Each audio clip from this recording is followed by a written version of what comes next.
All right. So after doing those videos today, it was coming to me like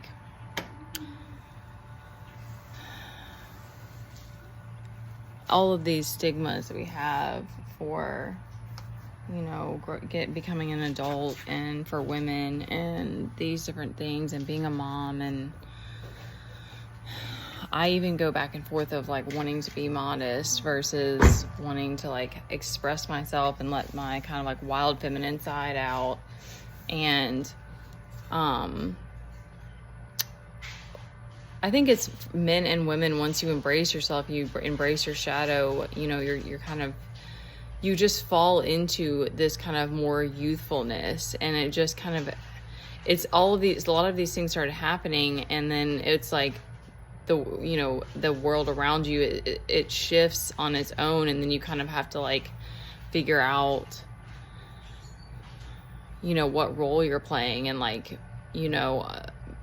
and it still is very confusing of like why there's these secret competitions and jealousy and these different things, but nonetheless you're having to like combat it. So, but people don't see your I feel like I've said this before, but it's like no one sees your day to day, and the sacrifices that you've had to make in your life. And like there's so much that comes specifically with like the spiritual journey of like having to let people go, and how much solitude and hermit mode that you have to be in, that takes that in conjunction with doing all of the things to stay grounded, and tuning in and listening to your inner guidance, and meditation and rituals and all these things that you have to do to stay energetically balanced. And so there's moments that you need to still be like crazy and wild and human and have play. And honestly, I haven't had enough of that. Like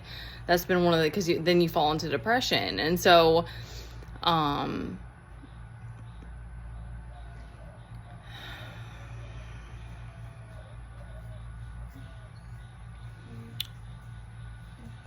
okay, this is what I wanted to say, is that I recognize that once a woman starts to embrace her shadow and her wild feminine, there's a collective fear of it, because it's untamed. And I've seen like when women kind of like start cackling and stuff, it's like I even tap into it too, of like, oh, what's she gonna do next? It's like this unpredictability. And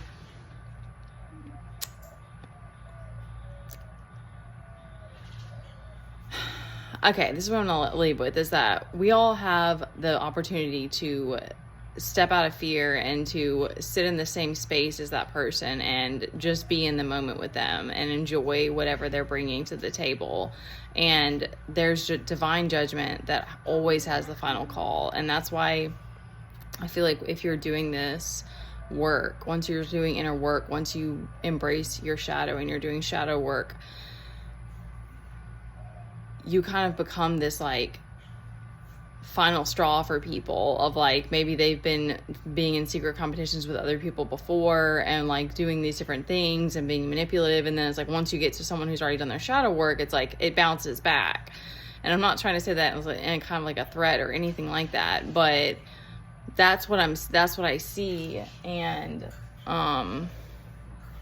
but there's still so much energetically that you have to move through. So it's like I still get the hits from people sometimes, and I have to move through that. So that's the stuff that I mean, that's like people don't see your day to day. So then you might show up and you're being really loud and bold and crazy, but it's like most of the time my life is super, super, super boring and modest and simple. And so I don't know, it always just blows my mind that it's like you are such a trigger for people, and that they seem to think that you're up to no good, or that you're always like into doing mischievous things. But I think it's just the projection, because it's like maybe they're actually the ones doing things in the shadows and that sort of thing, but we're actually being loud and like embracing our crazy on the other side of that. And a lot of this goes hand in hand with me being a mom to this kid, because I deal with his behaviors, and I also like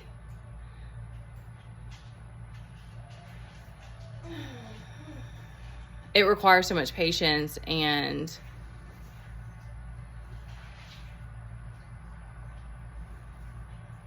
Okay, I'm drifting off now. I'm losing energy.